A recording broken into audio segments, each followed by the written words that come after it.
신약성경 마태복음 6장 9절부터 13절을 교독하겠습니다. 마태복음 6장 9절부터 13절입니다. 제가 먼저 읽겠고 맨 마지막 13절은 한 목소리로 같이 읽겠습니다. 그러므로 너희는 이렇게 기도하여라. 하늘에 계신 우리 아버지, 그 이름을 거룩하게 하여 주시며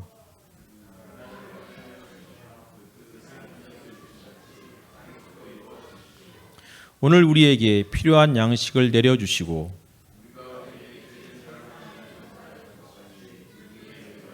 같이 읽겠습니다. 우리를 시험에 들지 않게 하시고 악에서 구하여 주십시오. 나라와 권세와 영광은 영원히 아버지의 것입니다. 아멘. 앞뒤 돌아보시면서 인사 나누셨으면 좋겠습니다. 평화의 인사 함께 나누셨으면 좋겠습니다. 반갑습니다. 한 주간 또 이렇게 무더위 가운데서도 또 건강하게 또 지내셔서 감사드리고 또 반갑습니다. 지난주부터 우리는 이제 주기도문을 가지고 같이 설교를 하고 있습니다.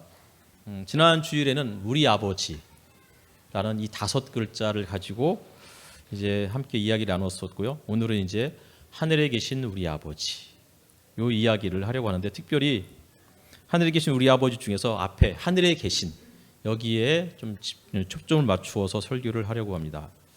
요새 이제 주기도문을 준비하다 보니까 주중에 계속해서 이제 주기도문을 계속 중얼중얼 거리는 습관이 생긴 것 같습니다. 어쨌든 뭐 몇 글자 안 되는 걸 가지고 한 30분 이상의 설교를 해야 한다는 사실은 저에게는 상당히 큰 부담이기도 하고 좀 버겁다라는 생각도 드는 그러한 요즘인 것 같습니다. 특히 이제 지난주에는 하늘에 계신 우리 아버지를 정말 헤아릴 수 없이 많이 반복했던 것 같아요. 그래서 제가 보통 이제 아침에 교회로 오면 이 앞에서 이제 이렇게 무릎을 꿇고 이렇게 기도를 하는데, 하늘에 계신 우리 아버지, 하늘에 계신 우리 아버지, 이번 주에는 여기를 가지고 설교를 해야 되는데 주님 설교거리를 좀 주셔야 되지 않겠습니까? 그러면서 하늘에 계신 우리 아버지 막 그러다가 갑자기 이제 왜 하나님은 하늘에 계실까? 나와 함께 이 땅에 좀 계셔 주시지. 이 땅에 계신 우리 아버지 이러면 참 좋을 것 같은데 왜 하늘에 계신 우리 아버지일까요? 라는 그런 물음을 계속해서 물으면서 이렇게 기도를 드렸던 한 주였습니다. 지난주에 말씀드렸듯이 주기도문은 복음서 중에서는 마태복음 6장과 누가복음 11장에 나오고요. 그리고 이제 1세기 말에서 2세기 넘어가는 요 시기에 그 쓰여진 그런 어떤 가르침이 있는데, 가르침에 관련된 책이죠. 디다케라는 책이 있습니다. 여기에도 주기도문이 수록되어 있습니다. 그리고 이 디다케에 수록되어 있는 주기도문은 마태복음 6장에 있는 주기도문과 거의 동일합니다. 무슨 얘기냐면, 기본적으로 초대교회가 세워진 이래 불과 100년이 흐르지 않은 상황에서 주기도문이 많은 사람들의 입에 회자되었고, 그리고 그 이야기가, 그 주기도문의 내용이 마태복음과 누가복음뿐만 아니라 초대교회 문서에도 그렇게 기록된 것을 보면 기본적으로 초대교회가 주기도문을 얼마나 소중하게 여겼는지를 우리가 미루어 짐작할 수 있습니다.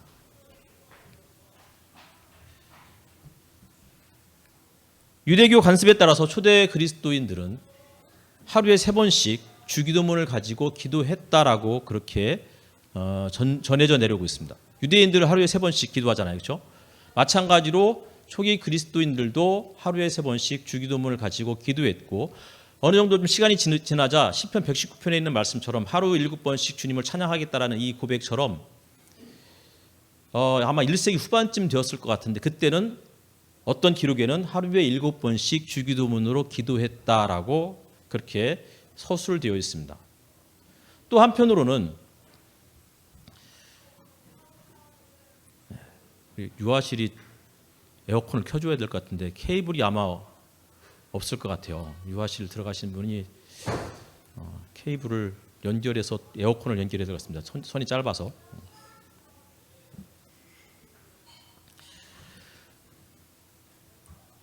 예, 일단은 하루 7번씩 주기도문을 기도했는데, 이제 초대교회 상황에서 주기도문을 아무 의미 없이 반복하는 것이 과연 옳은 것이냐라는 것에 대한 일종의 갑론을박도 있었더라고요.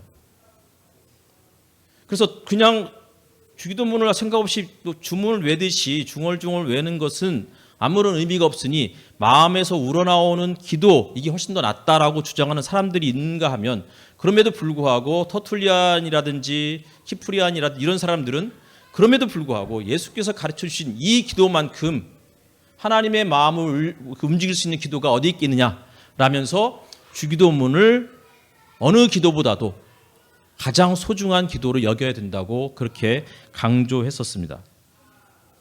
더 나아가서 주기도문은 한 글자도 틀리지 않고 그대로 외워야 하는 그러한 기도가 아니고 주기도문은 모든 그리스도인들이 드려야 할 기도의 모본이다 라고 이야기를 했습니다. 다시 말하면 하늘에 계신 우리 아버지여 이렇게 시작하는 이 기도가 기본적으로 이 기도를 바탕으로 해서 우리의 기도가 이어져야 된다고 그렇게 이야기하고 있는 것이겠죠. 오늘은 특별히 말씀드렸듯이 하늘에 계신이라는 이 곳에 이 그 두 단어죠. 두 단어에 초점을 맞추어서 설교를 하려고 합니다. 왜 하나님은 하늘에 계실까? 왜 이 땅에 계신 하나님이라고 말씀하지 않았을까? 이게 한 주간의 그러한 저의 물음이었다고 말씀드렸습니다. 하늘이 뭘까요? 하늘. 마태복음에서 하늘이라는 단어가 몇 번 사용되는가를 찾아보았습니다. 특별히 마태복음은 하나님이라는 그 용어 대신에 호칭 대신에 하늘이라는 이 단어를 대체해서 사용하는 경우들이 다른 복음서에 비해서 많이 있었습니다. 가장 대표적인 것이 마가복음이나 누가복음에서는 하나님 나라라고 되어 있는 그 표현이 마태복음에서는 하늘나라라고 되어 있습니다.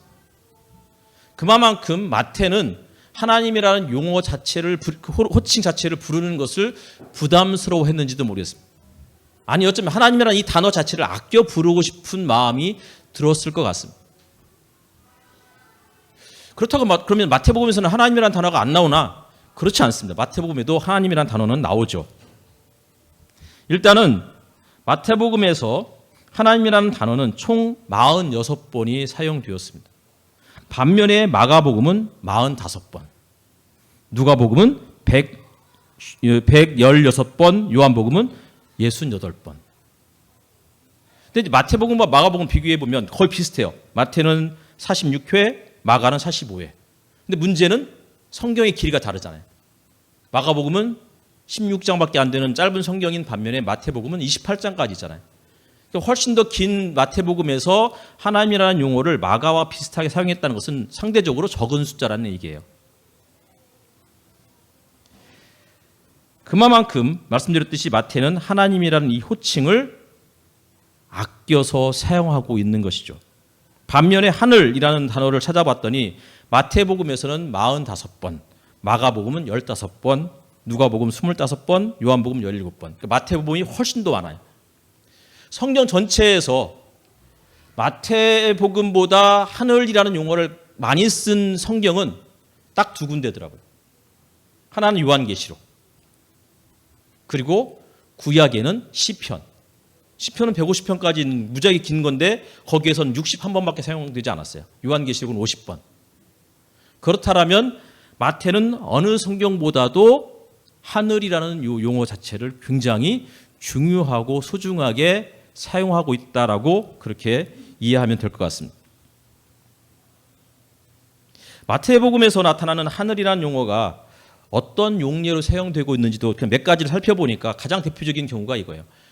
마태복음 3장에서 예수님이 요단강에서 세례를 받으시고 물에서 올라오실세 이렇게 돼 있잖아요. 그렇죠? 물에서 올라오면 어디로 올라가는 거죠? 당연히 땅으로 올라가는, 무트로 올라가는 거죠. 그렇죠? 그때 하늘이 열리고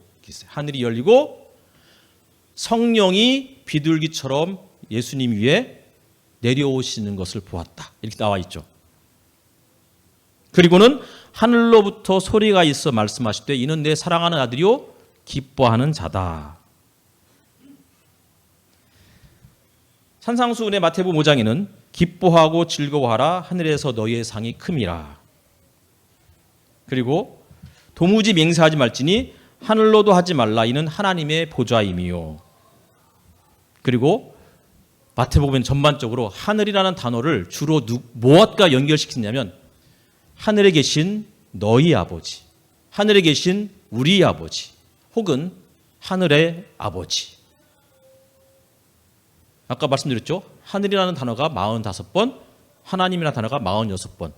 그런데 하늘과 하나님 혹은 하나님과 하늘과 아버지를 거의 같이 쓰는데 20번을 썼어요. 하늘은 다시 말하면 마태가 보기에는 하나님이 계신 곳이라는 뜻이에요.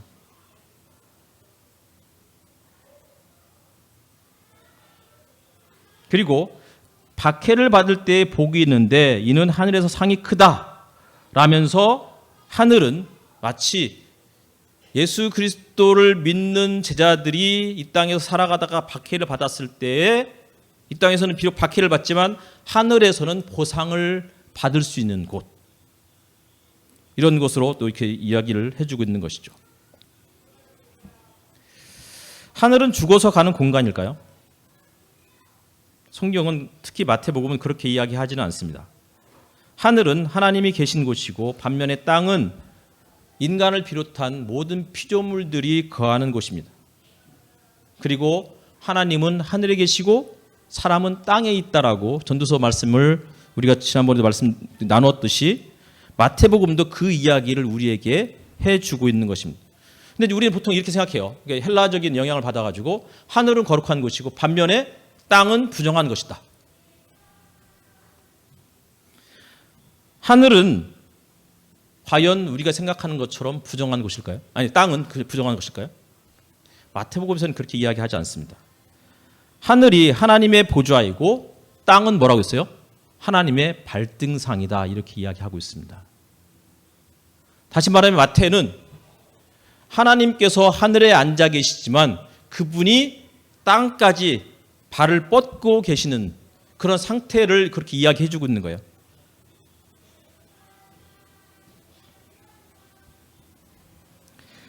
하늘이 열리고 물에서 올라오신 예수님을 향해서 성령이 비둘기처럼 내려왔습니다.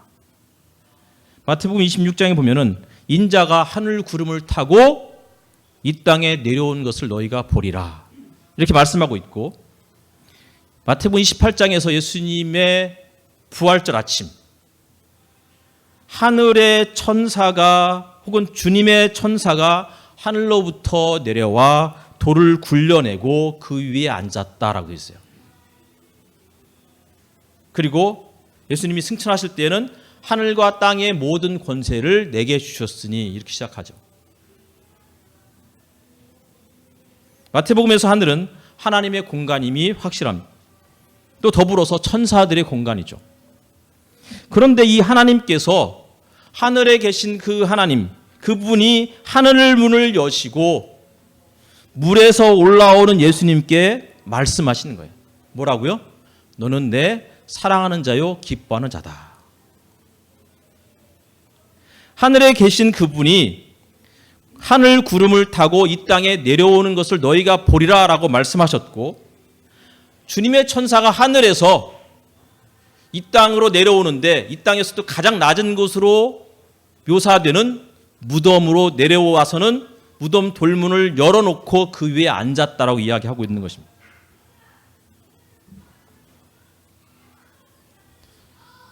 마태복음에서는 이처럼 하늘은 거룩한 곳이고 땅은 부정하다고 이야기하는 게 아니고, 하늘이 열리고 물에서 무트로 올라오신 예수님께 사랑하는 아들이다, 기뻐하는 자다 말씀하시는 곳, 다시 말하면 하늘이 이 땅으로부터 연결되고 맞닿기 시작했다라는 사실들을 보여주고 있는 것입니다.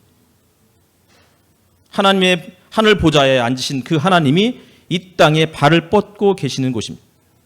이 땅은 하나님의 천사가 가장 낮은 곳, 무덤 혹은 하데스, 죽음의 그 지역까지 내려와서 생명을 소성케 하는 그러한 장소입니다.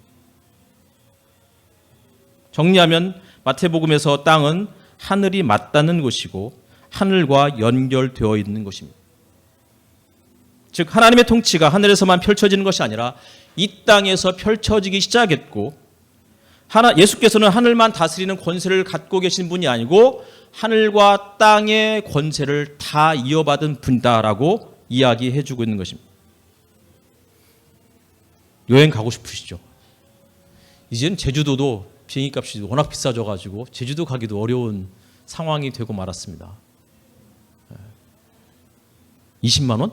뭐 이런 얘기들 하더라고요. 근데 여행을 가본 사람들은 뭐 한 1박 2일 이런 여행 말고 좀 장기간의 여행을 떠나신 분들은 갑작스럽게 고향이 그리워지는, 혹은 내가 그리워하고 사랑하는 사람을 두고 온 그곳이 갑작스럽게 생각이 나는 거잖아요. 일종의 향수병이 막 생기기 시작할 때, 그때 사람들의 일반적인 현상은 뭐예요? 하늘을 쳐다봐요. 왜 하늘을 바라볼까요? 왜 땅을 바라보지 않고 하늘을 쳐다볼까? 아마도 땅은 내가 태어나고 자란 그 고향 땅, 사랑하는 사람을 두고 온 그 땅과 연결되어 있지 않다고 생각했을 것 같아요. 중간에 바다가 막혀 있거나 아니면 국경이 있기 때문에 못 가는 거겠죠. 하늘을 바라보는 이유는 지금 내가 바라보는 이 하늘이 고향 땅에 두고 온 우리의 가족, 사랑하는 사람들이 함께 바라보는, 공유하고 있는 그런 공간이다라고 생각을 했을 것 같아요. 하늘의 태양을 바라보며, 하늘의 어두운 밤에 달을 바라보며, 저 태양이, 저 달이 나의 고향 땅에도 비춰주고 있겠거니 라고 생각하기 때문에 하늘을 바라보는 것은 아닐까요? 하늘에 계신 너희 아버지의 아들이 되리니 이는 하나님이 그 해를 악인과 선인에게 비추시며 비를 의로운 자와 불의한 자에게 내려주신다 라고 주기도문 바로 시작하기 몇 구절 앞에 말씀하고 있습니다. 하나님의 아들이 되는데 이 하나님은 어떤 분이시냐면 악인과 선인에게 비와 해를 내려주시는 분이다, 이렇게 이야기하고 있습니다. 그러면서 하는 말씀이 원수를 사랑하고 박해하는 자를 위해서 기도하라. 그러니까 하나님은 어떤 분이시냐? 선인과 악인에게 해를 비춰주시고 비를 내려주시는 분이라는 거예요. 이게 과연 공평한 걸까요? 오히려 선인에게는 더 많은 것을 주시고 악한 사람에게는 벌은 아니더라도 뭔가 조금 페널티를 줘야 이게 공평한 거잖아요. 근데 성경은 그렇게 이야기하지 않습니다. 하나님은 선인과 악인에게 해와 비를 내려주시는 분이다. 그러면서 하시는 말씀이 너희를 사랑하는 자를 사랑하면 무슨 상이 있으리요? 세리도 이같이 아니하느냐? 또 너희가 너희 형제에게만 무난하면 남보다 더하는 것이 무엇이냐? 이방인들도 이같이 아니하느냐? 그러므로 하늘에 계신 너희 아버지의 온전하심과 같이 너희도 온전하라, 이렇게 이야기하고 있어요. 하나님이 온전하신 분, 완전하신 분이다라는 것을 어디에서 찾고 있느냐면 원수까지도 사랑하는 이 말씀에서 찾고 있는 거예요. 세리까지도 사랑하고 이방인에게도 인사할 수 있는 그곳에서 하나님의 완전하심을 찾고 있고, 따라서 너희도 완전하라, 온전하라, 이 말씀 뭐예요? 하나님처럼 그렇게 살아가라는 거예요. 근데 이게 잘 안 되잖아요. 그러니 바로 이어지는 내용이 뭐예요? 기도하라는 거예요. 이렇게 기도하라. 하늘에 계신 우리 아버지. 육아실 에어컨 안 나오죠? 소리도 안 나나 보다. 에어컨만이 아니고 소리도 안 들리나 봐요. 제 방에 그 연장선이 있거든요. 빼서 저기 좀 갖다 주시면, 지금 너무 더워서 힘들어할 것 같아요.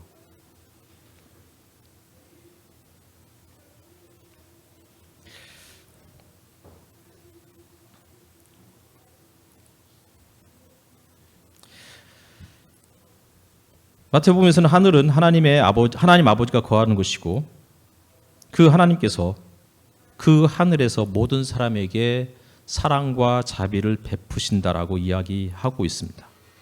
그러나 또 한편으로 그 하늘은 초월적인 공간이기도 하죠. 마태복음 11장에는 이런 말씀이 있어요. 가버나움아, 내가 하늘까지 높아지겠느냐? 이때 이 가버나움, 기본적으로 가버나움은 벳세다 고라신과 함께 교만을 상징하는 도시였습니다. 이 도시들이 하나님께 교만하고 회개하지 않기 때문에 결국은 음부까지 내려가겠다고 그렇게 예수께서 경고하셨죠. 다시 말하면 스스로를 하늘까지 높이는 도시, 스스로를 하늘까지 높이려는 사람은 결국은 낮아지고 심판을 받게 될 것이다 라고 이야기하고 있는 것입니다.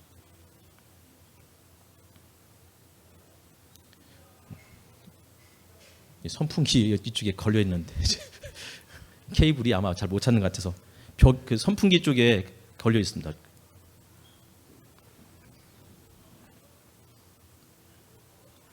인간 스스로가 하늘까지 닿으려고 할 때 결국은 바벨탑처럼 무너지고 말 것이라는 것이 성경이 우리에게 해주는 그러한 경고의 메시지입니다.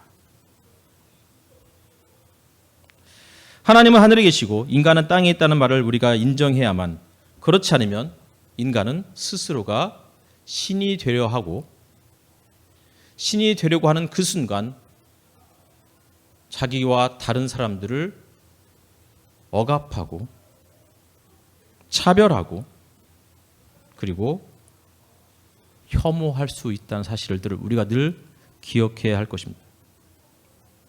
하늘과 땅은 분명한 질적 차이가 있습니다. 하나님과 인간이 같을 수 없고 하늘과 땅은 절대 같을 수가 없습니다. 하나님께서 스스로 인간이 되실 수는 있지만 인간이 하나님이 되려고 해서는 안 된다는 사실이죠. 하늘이 땅에 맞닿을 수는 있지만 땅이 하늘까지 맞닿으려고 해서는 안 되는 것입니다. 그렇다면 하나님은 하늘에 계시고 하나님께서는 일방적으로 그분이 원하시는 때에 말씀하시고 그분이 원하시는 때에 우리를 찾아오시는, 그러면 우리는 해야 할 일이 뭘까요? 소극적으로 수동적으로 기다리고 있어야만 하는 것일까요? 그렇지 않습니다.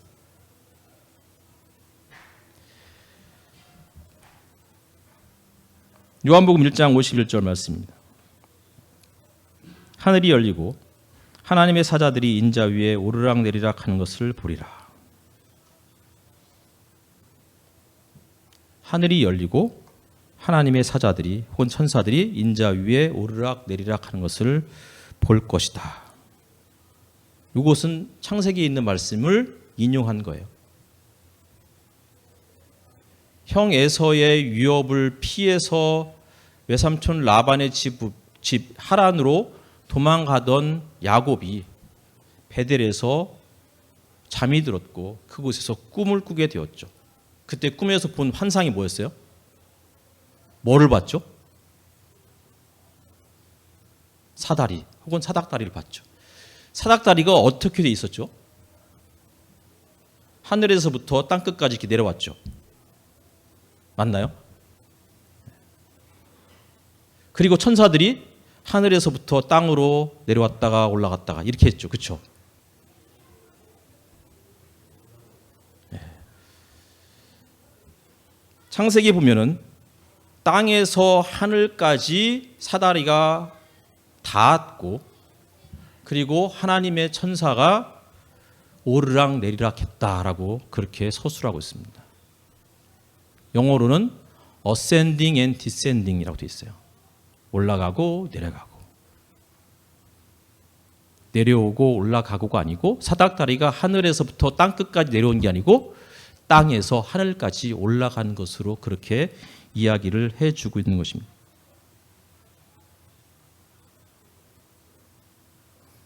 무슨 얘기를 하는 걸까요? 왜 내리락 오르락이 아니고 오르락 내리락일까요?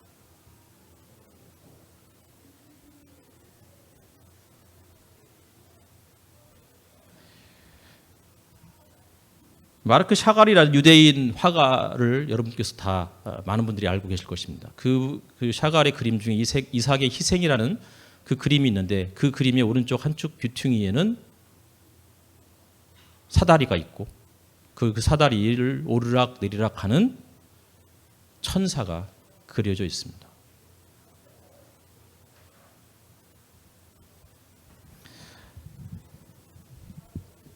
야곱은 에서의 위협을 피해서 도망가다가 홀로 잠이 들었습니다.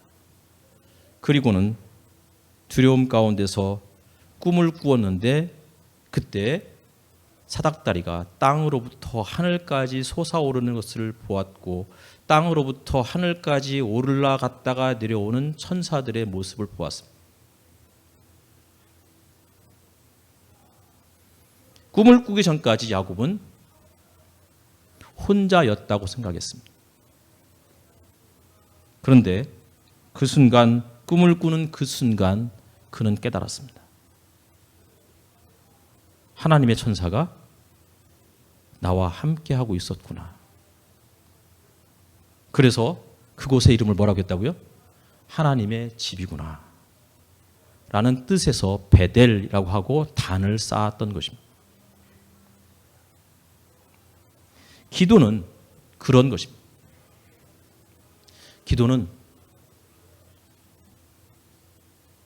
이 땅에서 하늘까지 닿게 만드는 일종의 사닥다리입니다. 기도는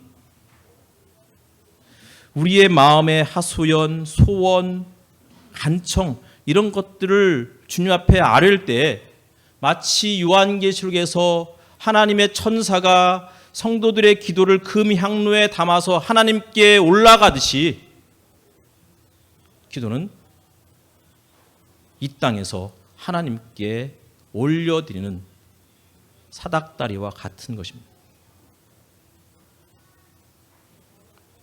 그분이 내려올 때까지, 그분이 우리의 기도를 응답하실 때까지, 그분이 하늘문을 여시고 우리에게 말씀하실 때까지 아무것도 안 하고 소극적으로 수동적으로 기다리는 것이 아니고 이 땅에서 살아가는 우리가 그분이 하늘문을 여시고 우리에게 말씀하실 그것을 기다리면서 땅에서부터 하늘까지 외치는 우리의 간절한 그 소리가 기도라고 이야기하고 있는 것입니다. 그러니 기도는 하늘에서부터 땅까지 내려오는 그것을 하나님께서 하시는 일이라면 기도는 땅으로부터 하늘까지 닿게 하는, 다시 말하면 땅으로부터 하늘을 연결시키는 그러한 가장 중요하고 어쩌면 유일한 매개이고 그리고 다리 역할을 한 것이라고 생각을 합니다. 하나님은 하늘에 계시고 인간은 땅에 있습니다. 결코 인간은 하나님과 같아질 수 없습니다.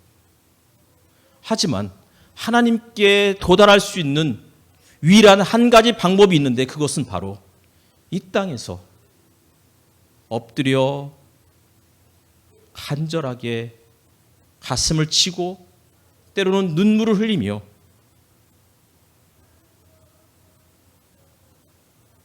그분께 우리의 마음의 소원을 아뢰는 것, 그것을 통해서 그분께 연결될 수 있다는 그 느낌, 그 확신, 이것을 갖게 하는 것이 기도인 것입니다. 그러니 우리는 이렇게 기도하는 것이죠. 하늘에 계신 우리 아버지, 하늘에 계신 우리 아버지. 반복해서 이렇게 기도할 때 하나님의 나라가 이 땅에 임하게 될 것이고 우리가 그분께 연결될 것입니다. 이 시간 기도하겠습니다.